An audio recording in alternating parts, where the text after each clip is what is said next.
لله نحمده ونستعينه ونستغفره ونعوذ بالله من شرور أنفسنا ومن سيئات أعمالنا من يهده الله فلا مضل له ومن يضلل فلا هادي له وأشهد أن لا إله إلا الله وحده لا شريك له وأشهد أن محمدا عبده ورسوله يا أيها الذين آمنوا اتقوا الله حق تقاته ولا تموتن إلا وأنتم مسلمون يا أيها الناس اتقوا ربكم الذي خلقكم من نفس واحدة وخلق منها زوجها وبث منهما رجالا كثيرا ونساء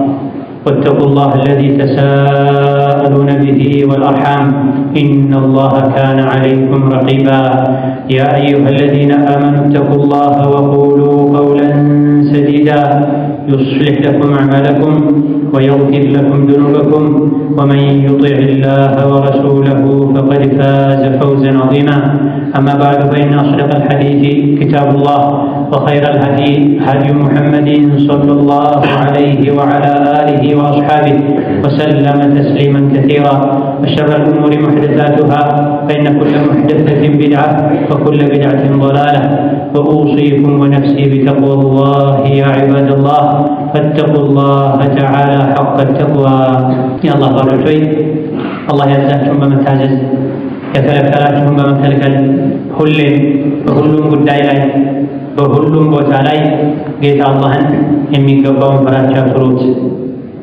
አኺራችሁ ስንቅ ያዙ። ከስንቆች ሁሉ በላይ ስንቅ አላህን መፍራት ነው።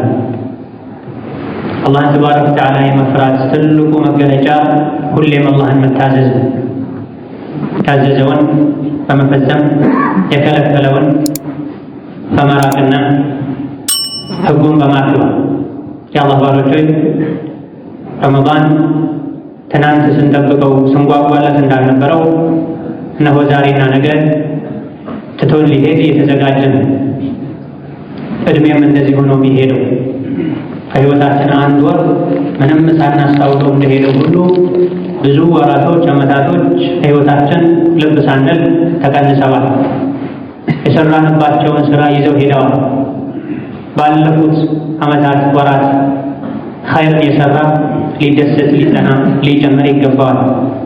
ባለፉት ወራት ዓመታት ቀናት አላህን ያስቆጣ አኺራውን ያበላሸ ቆም ሊጸጸት ሊተውበት ቀሪ ህይወቱን ሊያስተካክል ይገባዋል። የአላህ ባሮች ሆይ ረመዳን ምንም ቢሄድ ቢያበቃ አላህን ተባረከ ወተዓላ መገዛትና አላህን መታዘዝ መቼም አያበቃም፣ መቼም አያልቅም። የጊዜ ገደብ የለውም። አላህ ተባረከ ወተዓላ የሰው ልጆች ሁሉ ምርጥ የሆኑትን የዒባዳ አድራጊዎች ሁሉ አውራ የሆኑትን ነቢ ሙሐመድን ዓለይሂ ሰላቱ ወሰላም ፈሰብሕ ቢሐምዲ ረቢከ ወኩን ሚነ ሳጂዲን ወዕቡድ ረበከ ሐታ የእትየከል የቂን ብሏቸው። አንተ ነቢያችን ሆይ በሰዎች በኩል የሚመጣብህን ጫና ችለህ ተቋቁመህ በታዘዝከው መሰረት ቀጥ ብለህ ኑር። ዚክር ማድረግ አብዛ። አላህን ከማወደስ ጋር አጥራው፣ አመስግነው። ከሰጋጆችም ሁን። ሞት እስኪመጣ ድረስ ጌታህን ተገዛ፣ ጌታህን ታዘዝ ብሏቸው። ለነቢዩ ዓለይሂ ሰላቱ ወሰላም የተባለው ለእኛም ጭምር ነው። ከእሳቸው የበለጠ ይህ ለእኛ ያስፈልገናል። አይደለም እሳቸው ከእሳቸው ተከታዮች ውስጥ ነገ ትሞታለህ ቢባል የሚጨምረው የሚያስተካክለው ያልነበረ ደጋግ ብዙ የአላህ ባሮች ነበር። አይደለም እሳቸው ከእሳቸው በታች ያሉ እንኳን ተከታዮቻቸው ደጋግ ቀደምቶች ነገ ልትሞት ነው ቢባሉ የሚጨምሩት አልነበራቸው። ዛሬ ነገ ልትሞት ነው ብንባል አንዷን ደቂቃ አንዷን ሰዓት ለስንት ያጠፋነው ጥፋት ማስተካከያ ላጎደልነው ማሟያ ለማዋል ጨንቆን ምንረበሽ ሰዎች ነን ብዙዎቻችን። ሞትን አርቀን ምናይ ሰዎች ነን። ሞት መቼ እንደሚመጣ ከማንም አያውቅ። ብልህ የሆነ ሰው ሁሌ የታዘዘውን በመተግበር የተከለከለውን ከማድረግ በመታቀብ ለሞት ዝግጁ ሊሆን ይገባዋል። አላህ ተባረከ ወተዓላ አምስት ነገሮች ውስጥ ደብቋቸዋል። አምስት ነገሮች የተደበቁ ናቸው። የተደበቁበት ምክንያትም አለ። አንደኛው አላህ ተባረከ ወተዓላ የእሱ ውዴታ የሚገኝበትን መልካም ስራ የተለያዩ መልካም ስራዎች ውስጥ ተደብቋል። የተኛው ኸይር ስራ የአላህን ተባረከ ወተዓላ ውዴታ እንደሚያስገኝልን ማናችንም አናውቅም። ሁሉንም ኸይር ስራ ልንሰራ ልንሸምት ይገባናል። እንደዚሁ ደግሞ የእሱን ቁጣና ቅጣቱን የሚያመጣውን አጥፊ ወንጀል በክልከላው ውስጥ አላህ ደብቆታል። ብዙ የከለከለን ነገሮች አሉ። በየትኛው አላህ በከለከለን ነገር ቁጣው እንደሚመጣብን አናውቅምና የተከለከልናቸው ነገሮችን በሙሉ ሁሌም ልንርቅ ልንጠነቀቅ ይገባናል። ኸይርን ልንንቅ አይገባም። መልካም ስራ ልንተው ቸላ ልንል አይገባም። በየትኛው መልካም ስራ የአላህን ውዴታ እንደምናገኝ አናውቅም። ይህቺ ትሆናለች ልታድነኝ የምትችለው፣ ይህቺ ትሆናለች የአላህን ረሕመት ልታሰጠኝ የምትችለው ያለን ኸይር ስራን ሁሌ እየጓጓን ልንሰራ ይገባን። ወንጀል መጥፎን ስራ ደግሞ ልንንቅ አይገባን። በየትኛው መጥፎ ስራ አላህ ተቆጥቶን ጀሀነምን እንደሚፈርድብን ማናችንም አናውቅም። አላህ ተባረከ ወተዓላ ጁሙዓ ቀን ላይ ዱዓን እንደሚሰማ እሺ እንደሚል የተጠየቀውን እንደሚሰጥ ነቢዩ ዓለይሂ ሰላቱ ወሰላም ነግረውናል። ስለ ጁሙዓ ቀን ትሩፋት ሲናገሩ በጁሙዓ ቀን ውስጥ አንዲት ሰዓት አለች። በአላህ የሚያምን ሰው በዛች ሰዓት አላህን ተባረከ ወተዓላ የትኛውን ነገር ከጠየቀ ይሰጣል ብላ ይህችን ሰዓት አላህ በጁሙዓ ቀን ውስጥ ደብቋታል። ሙሉ ጁሙዓውን ሰዓቱን ከጠዋት ጀምሮ እስከ ምሽት ድረስ በዒባዳ በዱዓ ይህችን ሰዓት በመፈለግ ላይ ተጠምደን እንድናሳልፈው ዱዓ መቅቡል የሚሆንበትን የጁሙዓ ቀንን አንድ ሰዓት አላህ ተባረከ ወተዓላ ደብቆታል። ጁሙዓ ቀኑን ሙሉ በዒባዳ እንድናሳልፍ ከዛሊክ ለይለቱል ቀድርን ረመዳን ውስጥ ከረመዳን የመጨረሻ 10 ሌሊቶች ውስጥ አላህ ለይለቱል ቀድርን ደብቋል። ከ10 የረመዳን ቀናት ውስጥ አንዳንዶች እንደሚሉት ከረመዳን ሙሉ 30 ቀኖች ውስጥ ለይለቱል ቀድር በአንዱ ነውና ያለችው ከረመዳን ገሌ በሚባለው ቀን ውስጥ ነው ሌሊት ውስጥ ነው ለይለቱል ቀድር ያለችው ብሎ አላህ ያልነገረን ረመዳንን ሙሉ ኸይር ስራ ፍለጋ ለይለቱል ቀድር ፍለጋ ኸይር ስራ እንድናበዛ ነው። ረመዳንን ሳንዘናጋ በተለይ በመጨረሻ የረመዳን 10 ቀናቶች ሌሊቶቻቸውን ባብተን ለይለቱል ቀድርን የፈለገን እንደሆነ ከተደበቀችበት ቀናቶች አንዱን ማግኘታችን ስለማይቀር ሙሉን በዒባዳ ካሳለፈን የ1,000 ወር ዒባዳን አጅር እንደምናገኝ ቃል ተገብታ። ከዛሊክ አላህ ተባረከ ወተዓላ ከደበቃቸው ነገሮች አንዱ የእሱን ወልዮች በባሮቹ ውስጥ ደብቋቸዋል። አላህ ወልዮች አሉት። አላ ኢነ አውሊያ አላህ ላ ኸውፉን ዐለይሂም ወላ ሁም ያሕዘኑን። አላህ የሚወዳቸው የሚረዳቸው የሚያከብራቸው ባሮች አሉ። ወልዮቹን በባሮቹ ውስጥ ደብቋል። የሰው ልጆች ማንንም እንዳይነኩ ምናልባት የናቁት ያለው አካል የአላህ ወልይ ሊሆን ይችላል። የአላህን ወልይ የናቀ አዛ ያደረገ ያስቸገረ አላህ ተባረከ ወተዓላ እሱ ላይ ጦርነት አውጆበታል ተብሏል። የአላህ ጦርነት እሳት ነው ተብሏል። ታዲያ ሙስሊም ከሙስሊም ጋር ሲኗኗር የአላህ ባሮችን ሁሉ ሊወድ ሊያከብር ሐቃቸውን ሊጠብቅ ይገባል። በተቃራኒ ከአላህ ባሮች ውስጥ የተኛውንም የሚጠላ አዳም ያደርግ ከሆነ አንድ ሰው ምናልባትም የአላህን ተባረከ ወተዓላ ወልይ ወዳጅ ሊወደው ሊያከብረው የሚገባን አካል በመጥላቱ አዳ በማድረጉ ጦርነቱ ከአላህ ጋር ይሆናል። ጊዜ እውነተኛ ሙስሊም ማለት መን ሰሊመ ልሙስሊሙነ ሚን ሊሳኒሂ ወየዲሂ ወዩሃዲሩ መን ሀጀረ ማ ነሀ አላሁ ዐንሁ ያሉት ነቢዩ ዓለይሂ ሰላቱ ወሰላም። እውነተኛ ሙስሊም ማለት በምላሱ በእጁ ሰዎችን አዳማ ያደርግ ሰው ነው፣ ማያስቸግር ሰው ነው። ሙሃጅር ማለት ደግሞ ስደተኛ ማለት ደግሞ አላህ የከለከለውን የሚከለከል ሰው ነው ብሏል ነቢዩ ዓለይሂ ሰላቱ ወሰላም። ኢማሙ ቡኻሪ ወሙስሊም። እውነተኛ ሙስሊም ማለት በምላሱ በእጁ በምኑ ሰውን አዳማ ያደርግ ማያስቸግር ሰው ነው። የአላህ ባሮችን የሚያከብር የሚረዳ መርዳት ባይችል እንኳ የማይጎዳ ሰው ነው። ሙሃጅር ማለት ደግሞ ሂጅራ ስደት ትልቅ ትሩፋት እንዳለው ተነግሯል። የኢማን አካል ነው። ስደተኛ ማለት ከሀገር ሀገር የሚንከራተት ብቻ ሳይሆን የትም ሆኖ ባለበትም ሀገር ቢሆን ቤት ውስጥ ቢሆን አላህ የከለከለውን የተከለከለ ሰው ሙሃጅር ማለት እሱ ነው ብላ በሌላ ሐዲሳቸውም አዩል ሙእሚኒነ አክመሉ ኢማናን ተብለው ተጠየቁ። ከሙእሚኖች ውስጥ ኢማኑ የበለጠ የተሟላለት ሙሉ ኢማን አለው የሚባለው ማን ነው ተብለው ሲጠየቁ ረጁሉን ዩጃሂዱ ፊ ሰቢልላህ ቢነፍሲሂ ወማሊሂ ወረጁሉን ያዕቡዱ ላህ ፊ ሽዕብን ሚነ ሽዓብ ቀድ ኩፊየ ናሱ ሸረሁ ብላ። ኢማኑ ሙሉ የሆነ ሰው ማለት በገንዘቡ፣ በጉልበቱ፣ በህይወቱ ለዲን የሚታገል ሰው ነው። በገንዘቡ፣ በህይወቱ፣ በጉልበቱ ለዲን የሚለፋ የሚታገል ሰው ነው። እንደዚሁ ደግሞ አንድ ሸለቆ ላይ አንድ ጥግ ላይ ሆኖ ሰዎችን አዳ ከማድረግ ከማስቸገር ታስቦ ኢባዳ የሚያደርግ ሰው ነው። ኢማኑ ሙሉ የሆነ ማለት ይህ ነው ብላ። ሰውን ከማስቸገር መታገል መልካም ሰው መሆን የኢማን አካል አድርገውታል ነቢዩ ዓለይሂ ሰላቱ ወሰላም። ረመዳን ላይ መልካም ስነ ምግባርን ተከትለን ነፍስያችንን ታግለን በገንዘባችን፣ በጊዜያችን፣ በጉልበታችን ለዲን፣ ለኢስላም፣ ለአላህ ባሮች መልካም ነገር ስናደርግ ቆይተናል። ይህ ለአንድ ወር ብቻ መሆን የለበትም።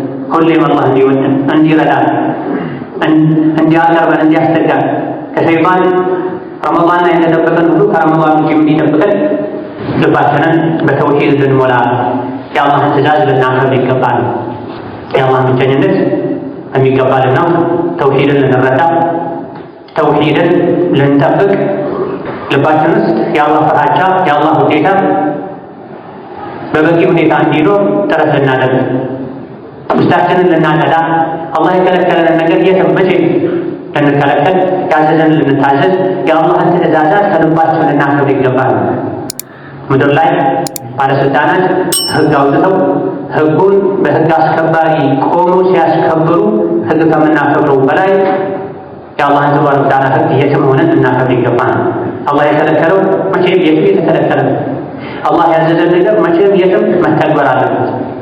ሁሌም አላህ የሚወደን ባሮች እንድንሆን ከፈለገን ልባችን በተውሂድ ልንሞላው፣ የትም ሆነን መቼም ሆነን አላህ የከለከለንን ልንከለከል፣ ያዘዘንን ልንታዘዝ፣ መታዘዙ መከልከሉ ብቻ ሳይሆን አላህ ያከበደውን ህግ ሸሪዓን ልናከብር፣ ልንፈራ፣ ህግ ከመጣስ ልንታቀብ ይገባል። ይሄን ካደረገን ልባችን በኢማን ይሞላል። ልብ ውስጥ ተውሂድ ካለ፣ ልብ ውስጥ አላህን መውደድ ካለ፣ አላህን መፍራት ካለ፣ የአላህን ህግጋት ማክበር ካለ ልብ በኢማን ይሞላል። ልብ በኢማን ሲሞላ ደግሞ የሰውነት አካላት ለኸይር ስራ ይነሳሳል። አላህ ያዘውን መታዘዝ ይገራላቸዋል። አላህ የከለከለውን መከልከል ይቀላቸዋል። ለአኼራ ስንቅ መሰንቅ ዋና ስራችን ትኩረታችን ይሆናል። ዱንያን በልክ መያዝ እንችላለን። ሰዎች ነገሩን የገለበጡት ልብ ውስጥ ኢማን ስለጠፋ ስላነሰ፣ የአላህን ህግጋት ማክበር ስለጎደለን፣ ዱንያን ያላቀን የገነባን አኼራ መናፈስ ውስጣችን ላይ ትክክለኛ ኢማን ሲኖር የአላህን ህግ ስናከብር፣ ተውሂድ ሲኖር ውስጣችን ላይ ኸይር ስራ ይገራልና ልባችን በኢማን ይሞላ። ወንጀልን እንፈራለን፣ እንጸየፋለን። ለአኼራ ሁሌ ቀን ከሌሊት እንሰራለን። ዱንያን በልክ እንይዛታል። የዱንያ ባሪያ እንሆን።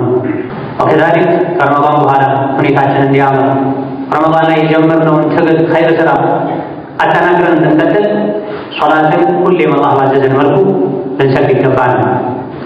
ሶላትን ይተወ የእስላም ድርሻ የለውም። ሶላት ላይ ቸልተኛ መሆን፣ ግዴለሽ መሆን፣ ጊዜውን ማሳለፍ፣ ስርዓቱን ማጉደል፣ ጀማዓ መተው የሙናፊቅነት። ሶላትን ሙሉ በሙሉ የተወ ከእስላም ድርሻ የለውም። ሶላት ላይ ቢሰግድም ግን ቢዘናጋ፣ ወቅቱ የሚያሳልፍ አደቡን ስርዓቱን ማይጠብቅ፣ አዛን የተባለበት ቦታ ሄዶ ማይሰግድ፣ ይህ የኒፋቅ የአስመሳይነት ምልክት ነው። የዲን አንዱ መለኪያ የኢማን አንዱ መመዘኛ ሶላት ነው። ሶላቱ ላይ ግዴለሽ የሆነ ሰው፣ ክፍተት ያለበት ሰው ሌሎችም የዲን ጉዳዮች ላይ ክፍተት ይኖርበታል። ሶላት ኑር ነው በዱንያም በአኺራ። ሶላቱን በታዘዘው መሰረት አሟልቶ አክብሮ አሳምሮ የሚሰግድ ሰው መንገዱ ብርሃን ይሆንለታል። ሶላቱ ከወንጀል ይጠብቀዋል፣ መከላከያ ይሆንለታል። ተሳስቶ ወንጀል ላይ ቢወድቅ ወንጀሉን ያጥብለታል፣ ወንጀሉን ያራግፍለታል፣ የወንጀልን መዘዝ ያስወግድለታል። አንድ ሰው ወደ ነቢዩ ዓለይሂ ሰላቱ ወሰላም መጣና ያ ረሱላላህ፣ እኔ የሆነ ማሳ ውስጥ ስገባ አንዲትን ሴት አገኘሁ። ወደዚህ ሴት ተጋብዬ ባል ከሚስቱ ጋር የሚያደርገው ሁሉ አደረግኩኝ ዋናውን ዝሙት ከመስራት ውጪ ሲላቸው ከእኛ ጋር ሶላት ሰግደሃል እንዲህ አሉት። አዎን አላቸው። እንግዲያውስ አሁን የሰገድከው ሶላት ቅድም ያጠፋኸውን ጥፋት ሰርዞልሃል ብለውታል። አንድ ሰው ሶላት እስከሰገደ ድረስ ጥሩ ሁኔታ ላይ ነው ያለው። ቢያጠፋ ሶላቱ ጥፋቱን ይሰርዝለታል። ወደ ባሰ መጥፎ ባህሪ እንዳይሄድ ሶላት ይከለክላል። ሶላት ከተወ አንድ ሰው አደጋ ላይ ነው ያለው፣ ጥፋት ላይ ነው ያለው፣ ኪሳራ ላይ ነው ያለው። ረመዳን ላይ ሁሉም ሰግዷል። ከፈርድ አልፎ ሱና ተሰግዷል። ከቀን አልፎ የሌሊት ሶላት ተሰግዷል። ረመዳን ሲያበቃ ሶላትን አብረን ልናቆም አይገባም። ሙናፊቅ ነው። ለረመዳን ብቻ ዒባዳ አድርጎ ሌላ ጊዜ የሚተው ሰው አስመሳይ ሰው፣ አላህን ሳይሆን ወል ጊዜ ነው ረመዳንን የሚያመልክ ሰው። እኛ ደግሞ የታዘዝነው አላህን የምናመልክ ነው። ረመዳን ከወሮች መሃል አንዱ ወር ነው። ረመዳን ላይ ጾም አለ፣ ከረመዳን ውጪ ጾም አለ። ረመዳን ላይ ጾሙ ስገዱ ያለው አላህ ከረመዳን ውጪም ስገዱ፣ አላህን ፍሩ፣ ህግ አክብሩ ብሏል። ረመዳን ላይ አባያ፣ ሒጃብ፣ ጅልባብ የሚለብሱ ብዙ ናቸው። ረመዳን ሲወጣ ወደ ሱሪያቸው፣ ወደ ጠባብ ልብሳቸው፣ ወደ ወንድን መፈተናቸው የሚመለሱ ጥቂት አይደለም። ረመዳን ላይ ሰፊ ልብስ የተለበሰለት አላህ ሁሌም ሰፊ ልብስ ሊለበስለት ይገባል። ረመዳን ላይ ዝሙት፣ ብልግና፣ ዘፈን የተተወለት አላህ ከረመዳን ውጪ ሊተውለት ይገባል። ኩኑ ረባንይን ወላ ተኩኑ ረመዳንይን ተብለናል። የረመዳን ሰው አትሁኑ የአላህ ሰው ሁኑ ተብለናል። አላህ ሁሌም አለ። እንድናመልኮ ያዘዘን እስከ መቼ ነው? ወዐቡድ ረበከ ሐታ ያእቲየከ አልየቂን፣ የማይቀር እውነተኛው ሞት እስኪመጣ ድረስ ጌታህን አምልክ ተገዛ ተብለን። ይህን ይሳካልን ሶላትን አዘውትረን ልንሰግድ፣ ያጣጣምን ልንሰግድ፣ ልባችንን ሰብሰብ አድርገን በጥሞና ልንሰግድ፣ ሶላት ውስጥ ኢማናችንን ልባችንን ልንፈትሽ፣ ከሶላት ከአዛን በፊት መስጊድ ገብተን ቁጭ ልንል፣ በአዛንና ኢቃማ መሃል በካፌን ፈቅያ ሰግደን ዱዓ ልናደርግ ይገባል። ቁርአን ልናዘውትር ይገባል። ቁርአንና ሶላትን የያዘ ሰው ዱንያ ላይ አይጠምም፣ አኼራ ላይ ወደ እሳት አይወርድም። ቁርአንና ሶላትን አጥብቆ የያዘ ሰው ቁርአንን መመሪያው ሶላትን የዕለት ተዕለት ተግባሩ ያደረገ ሰው በዱንያ አይጠምም፣ አኼራ ላይ የጀሃነምን ድምፅ አይሰማም። ቃለ አላሁ ተዓላ ኡትሉ ማ ኡሕየ ኢለይከ ሚነል ኪታቢ ወአቂሚ ሶላተ ኢነ ሶላተ ተንሃ ዐኒል ፈሕሻኢ ወልሙንከር ወለዚክሩላሂ አክበር ወላሁ የዕለሙ ማ ተስነዑን። ወደ አንተ የወረደውን ዋሕይ ቁርአንን አንብበው ተከተለው። ለነቢይ ነው የሚላቸው አለይሂ ሰላቱ ወሰላም። እሳቸው የተባሉ ለእኛም ጭምር የበለጠ ለእኛ ያስፈልገናል። ወደ አንተ የወረደውን ዋሕይ ቁርአንን አንብበው ህጉን ተከተለው ተግብረው። ወአቂሚ ሶላተ ሶላትንም ቀጥ አድርገህ ስገድ፣ አሳምረህ አስተካክለህ ስገድ። ሶላት አላህ ከሚጠላው ወንጀል ከፋሕሻ ከጸያፍ ድርጊት ትከለክላለች። አላህ ተባረከ የአማረ ሶላት የሚሰግድ ሰው፣ የተስተካከለ ሶላት የሚሰግድ ሰው ሶላቱ ከዝሙት፣ ከብልግና፣ ከቆሻሻ ተግባር፣ ከወንጀል ይጠብቃል። ሶላት እየሰገደ ዝሙት የሚሰራ የሚሰርቅ፣ የሚዋሽ፣ ሰው የሚሰድብ፣ የሚደበድብ አላህ ማይወደውን ስራ የሚሰራ ሰው የሶላት አሰጋገዱ ችግር አለ። ለምንድን ነው ሶላት የሰገድ ወጥቼ የማዋሸው የማጭበረብረው ማይፈቀድ ነገር የማየው እያለን ራሳችንን ፈትሽ ሶላታችንን ልናድስ ልናስተካክል ይገባናል። አላህ ያዘዘህን ታዘዝ፣ ቁርአንን አንብብ፣ ተግብር፣ ሶላትን ቀጥ አድርገህ ስገድ። ሶላት አላህ ከሚጠላው ነገር ሰዎች ዘንድ ከተወገዘ ነገር ሁሉ ትከለክላለች። ሶላት ውስጥ ያለው ዚክር ደግሞ ከሶላቱ ይበልጣል ብሏል አላህ ተባረከ። ሶላት ውስጥ ዚክር አለ፣ አላሁ አክበር አለ፣ ሱብሓነላህ አለ፣ ረቢ ፍቅርሊ አለ፣ ፋቲሓ አለ፣ ተሸሁድ አለ። ሶላት ወመስገና ማለት ብቻ ሳይሆን እሱ ላይ ዚክር አለ። በሶላት ውስጥ አላህን ማስታወስ ሶላት በመስገድ ከወንጀል ከመከልከል ይሻላል፣ ይበልጣል። ዚክር የሚያክል ዒባዳ የለምና ዚክሩ ደግሞ ሶላት ውስጥ ሲሆን የተሻለ ነው። ሶላት ውስጥ ዚክር አለ፣ ጀነት ጀሃነምን ማስታወስ አለ። ስራ ነው ወደ ሶላት መምጣቱ በራሱ ትልቅ ዚክር ነው። የሰው ልጆች ሆይ ተጠንቀቁ፣ ወላሁ የዕለሙ ማ ተስነዑን። ጌታ አላህ የምትሰሩትን ሁሉ ያውቃል። አላህ የምትሰራውን ያውቃል ያያል የሚል እምነት ውስጥ ላይ መኖሩ ደግሞ ዲን ላይ ቀጥ ለማለት ከሚያግዙ ነገሮች መሃል አንዱ ነው። መበላሸት ከመንገድ መውጣት የሚመጣው ብዙ ጊዜ አላህ እንደሚያየን ስራችንን እንደሚከታተል ልብ ማለት ሲጎድለን፣ አላህ ያየኛል ካለን የትም ብንሆን ቀጥ ማለት እንችላለን። ፖሊስ ተመድቦብሃል፣ ካሜራ ተደቅኖብሃል፣ ተጠንቀቅ የተባለ ሰው ቀጥ ከሚለው በላይ አላህ ያየኛል የሚል ሰው ቀጥ ማለት ይችላል። ሰዎች ይረሳሉ፣ ይሳሳታሉ። አላህ አይረሳም፣ አይሳሳትም። ምንሰራውን ሁሉ መላእክቶች በዝግቦ ያስቀምጣሉ። ነገ በስራችን መሰረት ይፈረድብናል። ኸይር እንዲፈረድልን በሰላም እንድንገቡ እንድንባል ዱንያ ላይ ወለም ዘለም ሳንል ቀጥ ብለን የአላህ መንገድ ላይ እንድንጓዝ ይገባናል። ባረከላሁ ሊ ወለኩም ፊል ቁርአኒል ዐዚም ወነፈዐኒ ወኢያኩም ቢማ ፊሂ ሚነል አያቲ ወዚክሪል ሐኪም አቁሉ ቀውሊ ሃዛ ወአስተግፊሩላህ ሊ ወለኩም ወሊሳኢሪል ሙስሊሚነ ሚን ኩሊ ዘንቢን ወኸጢአ ፈስተግፊሩሁ ኢንነሁ ሁወል ገፉሩር ረሒም ወል በሩል ከሪም። አልሐምዱሊላህ ዐላ ኢሕሳኒሂ ወሽክሩ ለሁ ዐላ ተውፊቂሂ ወምቲናኒሂ ወአሽሀዱ አን ላ ኢላሀ ኢለላሁ ወሕደሁ ላ ሸሪከ ለሁ ተዕዚመን ሊሻኒሂ ወአሽሀዱ አነ ሙሐመደን ዐብዱሁ ወረሱሉሁ አዳዒ ኢላ ሪድዋኒሂ ሰለላሁ ዐለይሂ ወዐላ አሊሂ ወአስሐቢሂ ወኢኽዋኒሂ ወሰለመ ተስሊመን ከሲራ። አማ በዕድ ሁሌም አላህ ባዘዘን መሰረት ቀጥ ብለን እንድንኖር ረመዳን ላይ የጀመርነውን ትግል መልካም ስራ ቋሚ እንድናደርግ ከሚያግዙና ከሚያስፈልጉ ነገሮች አንዱ ዱዓ ነው። ዱዓ የሙእምን ህይወት ላይ የአኺራ ጉዞ ላይ እጅግ በጣም አስፈላጊ ነው። በዱዓ የዲን የዱንያ ጉዳዮች ይሳካል። በዱዓ ከምንፈራው ነገር ሁሉ መዳን እንችላለን። የምንፈልገውን የምናስበውን ሁሉ ማሳካት እንችላለን። በዱዓ ከአላህ ቁጣ መዳን እንችላለን። ከጀሃነም ማምለጥ እንችላለን። ደግሞ ደጋግሞ ከጀሃነም ጠብቀኝ፣ ከጀሃነም ጠብቀኝ፣ ከጀሃነም ጠብቀኝ ያለ ሰው ጀሃነም ራሷ ከጀሃነም ጠብቀው ትላለች ተብሎ በዱዓ ከጀሃነም መዳን ይቻላል።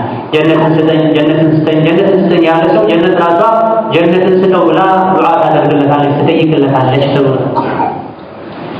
አላህ ተባረከ ወተዓላ ሰላም ጠይቁት፣ ደህንነት ጠይቁት፣ ዓፊያን ጠይቁት ብሏል ነብዩ ሰለላሁ ዐለይሂ ወሰለም። ትልቁ ደህንነት ከጀሃነም መዳን ነው። ትልቁ ዕድል ጀነት መግባት ነው። ይሄ ቢሆን የሚገኘው በዱዓ ነው። ጀነት የሚገባበት መልካም ስራ የሚሳካው በዱዓ ነው። በዱንያም በአኺራ አላህ ሰላም እንዲሰጠን እሱ የሚወደው ነገር ላይ ቀጥ እንዲያደርገን ዱዓ ልናደርግ ይገባል። የዱንያ ህይወት ስራ ትክክለኛውን መንገድ ካልተከተሉ በስተቀር አይሰምርም፣ አያምርም። የአኺራ ጉዳይም የአላህን ሲራጠል ሙስተቂም ቀጥተኛውን መንገድ ካልተከተለ ድረስ አያምርም፣ አይሰምርም፣ አይስተካከልም። የዱንያን የአኺራ ጉዳያችን ህይወታችን እንዲያምር ከምንም በላይ ዱዓ ያስፈልገናል። ለሁለቱም ዓለም ህይወት ዱዓ መሰረታዊ ነው፣ አስፈላጊ ነው። ዱንያ ላይ ምግብ መጠጥ ከሚያስፈልገን በላይ ዱዓ ያስፈልገናል። ዱዓ የሙእምን ስንቁ ነው፣ ህይወቱ ከአላህ ጋር የሚገናኝበት መንገዱ ነው። ልጅ ከወላጆቹ በተለይ ጨቅላ ህፃን ከእናቱ ካራቀ አደጋ ላይ እንደሚወድቀው ሁሉ የአላህ ባሪያ ሙስሊም ከአላህ ካራቀ አላህን ከረሳ ዱዓን ከተወ አደጋ ላይ ይወድቃል። ትልቁ ጠላታችን ሸይጣን ነው። አዑዙ ቢላሂ ሚነ ሸይጣን ረጂም እንድንታዘናል ከሸይጣን በአላህ ተጠብቃለሁ ማለት ነው። ዱዓ ያስፈልጋል። ሁሌ በራሳችን ከመታገል አላህን ያዝልኝ ማለት ሸሩን ተከላከልኝ ማለት ያስፈልጋል። ጀነት የሚገባው ከጀሃነም የሚዳነው በዱዓ ነው። ይህ ደግሞ የሙእሚን ትልቁ ግቡ ነው። ሙእሚን ከጀሃነም ድኖ ጀነት ከመግባት የላቀ የበለጠ ግብ የለውም፣ ዓላማ የለውም፣ የሚያስጨንቀው ነገር የለም። ይሄ የሚሳካው በዱዓ ነው። ለዚህ ነው ሶላት በሰገደ ቁጥር ኢያከ ነዕቡዱ ወኢያከ ነስተዒን የምንለው። ይሄ የቁርአን ቁንጮ አላህ ተባረከ ወተዓላ የ30ውን ጁዝ መልእክት ፋቲሓ ላይ ያስቀምጦታል ባጭሩ። የፋቲሓን መልእክትና የ30ውን ጁዝ ቁርአን መልእክት ደግሞ ኢያከ ነዕቡዱ ወኢያከ ነስተዒን በሚለው አንቀጽ ውስጥ ተክልሎታል ተብሏል። ታዲያ የቁርአን ግማሽ የዲን ግማሽ ዱዓ ሆነ ማለት ነው። ወኢያከ ነስተዒን አንተም ብቻ ነው እገዛ የምትጠይቀው የዲንም የዱንያም ጉዳይ ላይ የሚያሳስበን ነገር ላይ በሙሉ። ታዲያ ዱንያ ላይ ሊያሳስበን እንደሚገባ ነገር አሉ። የእስቲቃማ ጉዳይ ዲን ላይ የመጽናት ጉዳይ አላህ የሚወደውና የሚጠላውን ለይቶ አውቆ የሚጠላውን መተው የሚወደው ማድረግ ላይ መጽናት ሁሌ ሊያሳስበን የሚገባ ጉዳይ። ይህ የሚሳካው በዱዓ የዲንም የዱንያ መልካም ነገር አላህ እንዲሰጠን የዲንም የዱንያ የአኺራ መጥፎን ነገር አላህ እንዲከላከልልን እንዲያደርግልን ከቁጣው ከቅጣቱ እንዲጠብቀን ራሳችን ለወላጆቻችን ለመላው የአላህ ባሮች ዱዓ ልናደርግ ይገባል። በተለይ የጾመኛ ዱዓ መቅቡል፣ የረመዳን ዱዓ መቅቡል፣ የጁምዓ ዱዓ መቅቡል።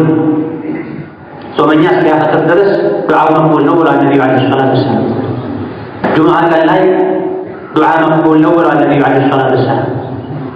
ጾም መሆኑ በራሱ ጾሙ ረመዳን ላይ መሆኑ ምክንያቱም አላህ የጾም ህግጋትን እየነገረን መሀል ላይ ጣልቃ አስገብቶ ስለ ዱዓ ነግሮናል። ዱዓ እንደሚሰማ ነግሮናል። ረመዳን ኖሩ ራሱ በዛ ላይ ጾመኛ መሆኑ ጁምዓ መሆኑ ድርብ ዱዓ መቅቡል የሚሆንበት እድልና አጋጣሚ ነውና በዚህ አጋጣሚ በመጠቀም አላህ ተባረከ ወተዓላ ኸይር እንዲያገራለን፣ ከሸር እንዲያርቀን፣ ከቁጣው እንዲጠብቀን፣ የእሱ ውዴታ ላይ ጽናትን እንዲሰጠን ዱዓ ልናደርግ ይገባል። የአላህ ባሮች ሆይ ረመዳንን በተውበት በእስቲግፋር ባጎደልናቸው ነገሮች ራስን በመውቀስ በመጠጠት ልንሸኘው ይገባል። ስንትና ስንት ረመዳንን ማግኘት ሲመኙ ሲጠብቁ የነበሩ ሻዕባን መጨረሻ ላይ ሞተው የተቀበሩ አሉ። ረመዳን አንድ ላይ ሞተው የተቀበሩ አሉ። ረመዳን መሀል ላይ ሞተው የተቀበሩ አሉ። እኛን አላህ ተባረከ ወተዓላ በሕይወት ቆይተው የመጾሙን የመስገዱን ኸይር ስራ የመስራቱን እድል ሰጥቶናል። ምን ያክል ተጠቅመንበታል? የተጠቀምን አልሐምዱሊላህ። ጌታውን ደግሞ ደጋግሞ ያመሰግኑ። እጅህም ኪስህ ሐዝናህን የሚሞላ ብር ወርቅ ከሚሰጥህ በላይ የአንድ ቀን ሶላት፣ የአንድ ቀን ጾም፣ የአንድ ቀን ሰደቃ መስራት የሚችልበት ዕድሜ መሰጠቱ ለአንተ ትልቅ ዕድል ነው፣ ለአንቺ ትልቅ ዕድል ነው። በዚህ መደሰት አልሐምዱሊላህ ማለት የሰጠኸኝ ኒዕማ ጠብቅልኝ፣ በወንጀል እንዳልደመስሰው አንተ ጠብቅኝ ማለት ያስፈልጋል። ያጎዳል ያጠፋ ካለ ደግሞ አሁንም እድል አለ። አንድ ቀን ማግኘት ትልቅ ዕድል ነው። ካለፈው አላህን ይቅርታ መጠየቅ፣ ካሉበት ሰዓት ጀምሮ ቀጥሎ ያሉ ሰከንዶችን በአግባቡ መጠቀም፣ አላህን ተባረከ ወተዓላ ይቅርታ መጠየቅ ተገቢ ነው። የአላህ ባሮች ሆይ ረመዳንን በዘካተል ፊጥር ሸኙት። ነቢዩ ዓለይሂ ሰላቱ ወሰላም ረመዳን ሲያወጣ ዘካተል ፊጥርን ሰዎች በሀገሩ ከሚመገቡት እህል ለአንድ ሰው አንድ ሳዕን 4 እፍኝን እንዲሰጥ አዘዋል። ዓላማው ለአቅመ ደካሞች ምግብ እንዲሆን ያይቀር እንዳይወዱ እንዳይለምኑ፣ ዘካውን ለሚሰጡ ሰዎች ደግሞ ወንጀል ማራገፊያ እንዲሆን ተብሎ ዘካተል ፊጥርን ደስ ያለ በጥሩ ንያ በነቢዩ ሱና መሰረት ልንሰጥ ይገባል። ዘካተል ፊጥር ላይ ሱናው ነቢ ዓለይሂ ሰላቱ ወሰላም የሰሩት ያዘዙት በእህል ማውጣት ባሉበት ሀገር ለምግብነት ከሚያገለግሉ የእህል አይነቶች መስጠት ነው። ዘካተል ፊጥር በገንዘብ አይሰጥም። ዒባዳ ነው። ዒባዳ ላይ አዲስ ነገር መፍጠር መጀመር አይገባም። ሶላት እንደዚህ ስገዱ፣ ጾም እንደዚህ ጾሙ፣ ሐጅ እንደዚህ አድርጉ እንዳሉት ነቢ ሰለላሁ ዐለይሂ ወሰለም ዘካተል ፊጥርን በእህል ስጡ ብላ በእህል ከመስጠት በተጨማሪ ለምስኪን ያዘን የተጨነቀ ሰው ከኪሱ አውጥቶ ገንዘብ ጨምሮ ይስጠው እንጂ ለምስኪኑ የሚበጀው ምስኪኑ የሚፈልገው በገንዘብ ነውና እህል አይሰጥም። ለምስኪን የሚሻለው ገንዘብ ነው ይባላል። የሚሻለውን አላህ ያውቃል። የሚሻለውን ነቢ ያውቃሉ ዓለይሂ ሰላቱ ወሰላም። ብዙ ሐዲሶቻቸው ላይ ስለ ዘካተል ፊጥር ሲናገሩ ብዙ አይነት እህሎችን ሲዘረዝሩ አንዱን ካለናሙና አንድ ሐዲስ ላይ አንድ ሰሃባ እንኳን በገንዘብ የሚሰጥ ያሉበት የለም። በነቢ ዘመንም ምስኪን ነበረ ዓለይሂ ሰላቱ ወሰላም። በነቢ ዘመንም ወርቅና ብር ነበረ። በነቢ ዘመንም ለምስኪኑ የሚቀለው ብር ነበር። ከመሆኑ ጋር እሳቸው ዘካተል ፊጥር ራሱን የቻለ ዒባዳ ስለሆነ በእህል ስጡ ብለዋል። ከእሳቸው ቀደም ማለት አይገባም። በገንዘብ የሰጠ ሰው እንደሰጠ አይቆጠርለትም። በምስኪን ያዘነ ሰው ከእህሉ በተጨማሪ በጥሬ ገንዘብ ከራሱ ጨምሮ ሊሰጥ ይገባል። የዘካተል ፊጥር ወቅቱ ለዒድ 2 ቀን ሲቀረው ጀምሮ የዒድ ሶላት እስኪጀመር ድረስ ከዒድ ሶላት በኋላ የተሰጠ ተራ ሰደቃ ነው የሚሆነው። እስከዛ ማዘግየቱ ወንጀል ነው። ዘግይቶም ቢሆን ወንጀለኝነቱ እንዳለ ሆኖ መስጠቱ ግዴታ ነው። ረፍዷል ተብሎ አይጣልም። የሚሰጠው ለድሃ ብቻ ነው። ለስምንቱም የዘካ የሚገባቸው ሰዎች ማከፋፈል አይቻልም። ዘካተል ፊጥር የሚሰጠው ለአቅመ ደካማ ለምስኪንና ለፈቂር ብቻ ነው። ማንኛውም በዙሪያችን ያለ ኑሮ ላይ ችግር ያለበት የሚያገኘው ማይበቃው የተቸገረ ሰው ዘካተል ፊጥር ይገባዋል። የአላህ ባሮች ረመዳንን ስናጠናቅቅ አላህ ተባረከ ወተዓላ ዒድን ደግጎልናል። ዒድ ሶላትን መስገድ ተክቢር ማለት ለዒድ ሶላት ሲሄዱ ንጹህ ልብስ መልበስ፣ አዲስ ልብስ መልበስ ካገኙ ሲሄዱና ሲመጡ መንገድ ላይ ለሚያገኟቸው ምስኪኖች ሰደቃ መስጠት ተወዳጅ። የዒድ ቀን ደስታን መግለጽ ሱና ምንም ህመም ቢኖር ምንም ሀሳብ ጭንቀት ቢኖር ኡማው ላይ ከዛም ከዚህም አደጋዎች ሙሲባዎች ቢበዙ የዒድ ቀን ሙሲባዎችን ችግሮችን ዋጥ አድርጎ ደስታን ማንጸባረቅ እንኳን ያደረሳችሁ አላህ ይቀበላችሁ ማለት መገባበዝ መዘያየር ደስተኛ መሆን ዒድ ቀን አላህ ይወደዋል። ሙስሊም ሴት ዒድ ቀን ባለባበሷ አላህ ልትፈራ ይገባል።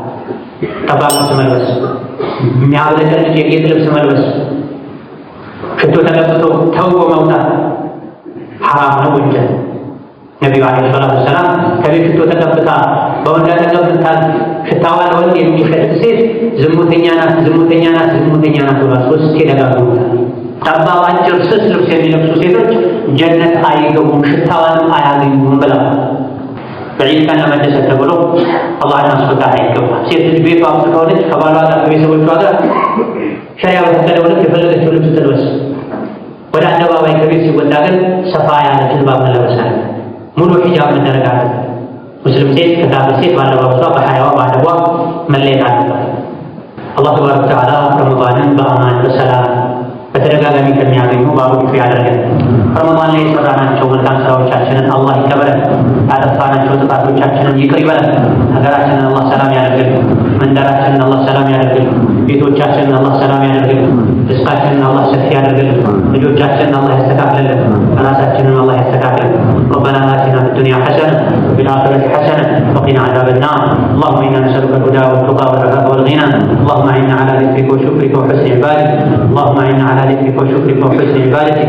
اللهم اغفر لنا ولوالدينا ولمشايخنا ولجميع المسلمين. اللهم فرج هم المهمومين ونفس كرب المكروبين وقضي دين عن المدينين واشف مرضنا ومرضانا ومرضى المسلمين واشف مرضنا ومرضانا ومرضى المسلمين وارحم موتانا وموتى المسلمين برحمتك يا ارحم الراحمين. آمين والحمد لله رب العالمين وصلى الله وسلم وبارك على نبينا